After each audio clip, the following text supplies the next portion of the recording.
जिंदगी में बहुत बड़ा रोल प्ले किया आगे चल के इनकी लीडरशिप को बिल्ड करने में। जानते हैं, संस्कृत नहीं पढ़ाई जा रही थी, बोलते संस्कृत तो ब्राह्मणों के पढ़ने के लिए, तेरे पढ़ने के लिए तो है नहीं, स्कूल से निकाल दिया जाता था। तो सायाजी महाराज गायकवाड़ नाम के एक राजा वहीं हुआ करते थे जिन्होंने इसकी तकलीफ को समझा और वो इनकी तकलीफों को पहचानते थे। बहरहाल इनकी पढ़ने की इतनी इच्छा को देख के उन्होंने इसको स्पॉन्सर किया, स्कॉलरशिप दी ताकि ये जाके वेस्ट में लंबी पढ़ाई कर सकें। देखिए, ध्यान दीजिए, बात आज की नहीं है, बात 110 साल पुरानी है। 1908 1909 उस समय एक सबसे निचले पायदान से उठा हुआ महार जात का लड़का जाकर के इंटर करके आया इंग्लिश में मुंबई से। उसके बाद वही बीए करी, पॉलिटिकल साइंस और इकोनॉमिक्स में, रुका नहीं। तुम मुझको यहां नहीं पढ़ने दोगे, मैं जाऊंगा दुनिया की बेस्ट यूनिवर्सिटी में, रोक के तो दिखाओ। और वही स्कॉलरशिप लेकर के निकल गया न्यूयॉर्क, कोलंबिया यूनिवर्सिटी जाकर के उसने पहले तो एमए करी, पॉलिटिकल साइंस, इकोनॉमिक्स, हिस्ट्री और सोशियोलॉजी में। उसके बाद पीएचडी करने निकला। यहां नहीं रुका, लंदन स्कूल ऑफ इकोनॉमिक्स चला गया। लंदन स्कूल ऑफ इकोनॉमिक्स जाकर वहां एमएससी किया, उसके बाद लॉ की पढ़ाई किया, फिर उसके बाद डॉक्टरेट किया, किताब के ऊपर अपनी थीसिस लिखी। ये वही किताब थी जिसके ऊपर आगे जाकर के रिजर्व बैंक ऑफ इंडिया को बनाया गया। महाराजा और बड़ौदा से उनका प्रेम इतना था ना, वो जो सायाजी गायकवाड़ जिन्होंने इनको स्कॉलरशिप दिया था, पढ़ने में इनकी मदद करी थी, दुनिया भर में पढ़ के उनका प्रेम भूले नहीं, वापस उनके पास आ गए।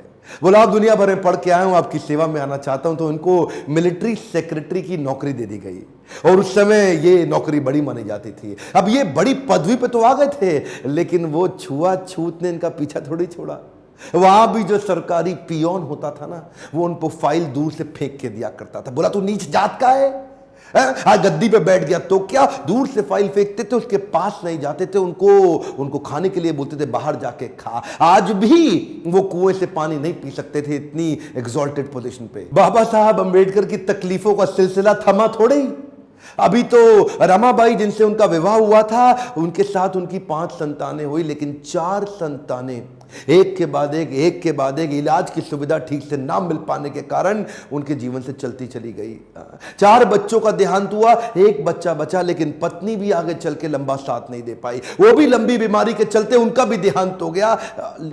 बाबा साहब अंबेडकर, जो अब इस समय कोई भी आदमी टूट सकता था, जिसका अपना स्वाभिमान ही खत्म हो जाए, लेकिन ये क्या किए, ये साथ साथ अपने देश के लिए लड़ते रहे और घर की तकलीफों से अपने आप को रुकने नहीं दिया। सत्याग्रह पे निकल गए। 1927 के इस महान सत्याग्रह में ये जिद पे अड़ गए कि सब दलितों को कुएं से पानी पीने का अधिकार दिला के रहूंगा। सार्वजनिक स्थान है, किसी का प्राइवेट नहीं है, जो सरकारी स्थान है, वहां पे एक इंसान दूसरे के साथ पानी क्यों ना पी सके। देखिए, गलत तो एक्चुअली हो रहा था। जो दलित औरतें थी ना, उनको साड़ी भी पहनने का, पांव को ढक के उठा के साड़ी पहननी पड़ती थी। इन्होंने पहली बार अधिकार दिलाया, पूरी नीचे तक आम औरतों की तरह पांव को ढक के साड़ी पहनने का अधिकार। उसके बाद बोले कम्युनल इलेक्टोरेट की मांग कर दी इन्होंने।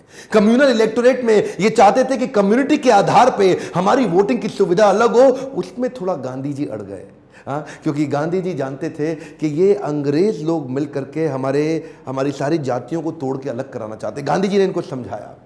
देखो क्या बोले अंबेडकर जी, मैं आपको रिजर्वेशन दिला दूंगा, मैं आपको बाकी सब मदद करूंगा, सब करूंगा, लेकिन अलग नहीं करते। अब जातियों के आधार पर अगर देश को अलग किया तो मुझे स्वतंत्रता नहीं मिल पाएगी, मैं अंग्रेजों से लड़ नहीं पाऊंगा, मेरे साथ खड़े होकर मेरी ताकत बनो। वो जब अंबेडकर नहीं माने तो गांधी जी ने फिर उनको रिक्वेस्ट की और उसके बाद अनशन पे बैठ गए गांधी जी। बहरहाल अंबेडकर उस समय उनके सामने बड़ी दुविधा आ गई। वो सोचे, एक तरफ मेरी अपनी जाति के लोग, मैं उनकी मदद करूं, और एक तरफ देश में आंदोलन लड़ रहे हैं गांधी, उनका जीवन, इनके जीवन का त्याग ना हो जाए, कहीं ऐसा जीवन ना खत्म हो जाए। उन्होंने गांधी जी को समझाया, बोला ठीक है, आप अपना अनशन छोड़िए। पूना पैक्ट वहां साइन किया गया और पूना पैक्ट जब साइन किया, उस समय इन्होंने रिजर्वेशन तो कम से कम कंट्रोल में कर लिया। The evolution of provincial finance in British India नाम की इनकी किताब, द प्रॉब्लम ऑफ रूपी नाम की 2 किताबें, जिसके आधार पे आरबीआई की स्थापना हुई।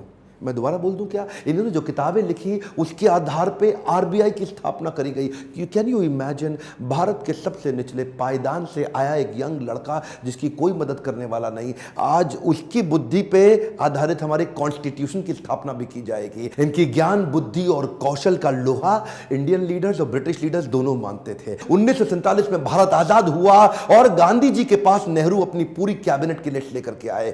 जब नेहरू, जो कि स्वतंत्र भारत के पहले प्रधानमंत्री होने वाले थे, पूरी कैबिनेट की लिस्ट लेके पहुंचे और बताया कि देखो इनको मैं तो तभी गांधी ने पूछा इसके अंदर बाबा साहब अंबेडकर का नाम कहां है? और वहीं थोड़ी उनकी बहस हुई और गांधी ने बोला कि नेहरू, ये तुम्हारी कैबिनेट नहीं है, ये आजाद भारत की कैबिनेट है। तभी उनको कानून मंत्री के रूप में लिया गया और न केवल कानून मंत्री बल्कि तुरंत जो ड्राफ्टिंग कमेटी थी इंडियन कॉन्स्टिट्यूशन की, उसका चेयरमैन भी बना दिया गया। इनकी इंटेलिजेंस के आगे कोई कुछ बोल नहीं सकता था। जो इनसे सहमत थे, असहमत थे, दोनों जानते थे कि इस आदमी में बुद्धि बहुत है। बहरहाल मन तो है कि मैं घंटों तक इनके विषय में बात करूं, एक्चुअली मन भरता नहीं है इनके विषय में बात करते हुए। इतने बुद्धिमान व्यक्ति, आगे चल के इन्होंने हिंदू कोड बिल और महिलाओं के लिए बड़े कानूनों के अंदर कई बदलाव लाए। ये वो पॉलिटिकल लीडर नहीं थे जो सत्ता के लिए लड़ते थे, ये लड़ते थे उनके लिए कि देश में कमजोर हिस्से को उठाना देश के हर लीडर की जिम्मेदारी। एक हम मोर टाइम ध्यान दीजिए, चाहे वो महिलाएं हो,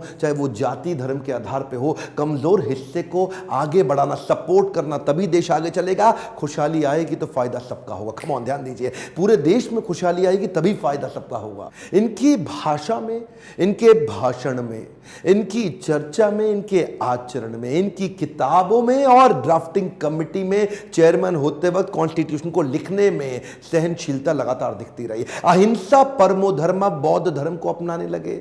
आत्मवत् सर्वभूतेषु, भागवत में बताया गया है कि बौद्ध धर्म में आत्मवत् सर्वभूतेषु, सभी जीवात्माओं को अपनी तरह देखना चाहिए। ये जो समान दृष्टि देने का उन्होंने प्रयास किया, ये उसके बाद ये बौद्ध धर्म को स्वीकार करने चले गए। आखिरी तक काम प्रेम से करते रहे, किसी से लड़ाई नहीं लड़ी। ये आपके लिए क्या मैसेज है इसमें? एक मैसेज लेके जाइए, एजुकेशन इज द टूल। पूरी जिंदगी में सबसे निचले कमजोर तबके को उन्होंने उस एजुकेशन के बल पे तो खड़ा किया। ये लगातार जो पढ़ते रहे लोग इनके सामने चुप, इनकी एजुकेशन के चलते तो हो जाते थे। कोलंबिया यूनिवर्सिटी आगे चल के इनको number 1 scholar in the world की उपाधि से नवाजा गया। देश ने इनको भारत रत्न दिया। एक बात समझ लीजिए, इनके बराबर लीडर पृथ्वी में गिनती की होते हैं, परसेंटेज में नहीं होते। लर्निंग क्या है? Education is the tool. Entertainment के तो बहुत चैनल होंगे यूट्यूब पे, पर मैंने एजुकेशन का चैनल बनाया है, कोई एंटरटेनमेंट नहीं है इधर। और देश को भी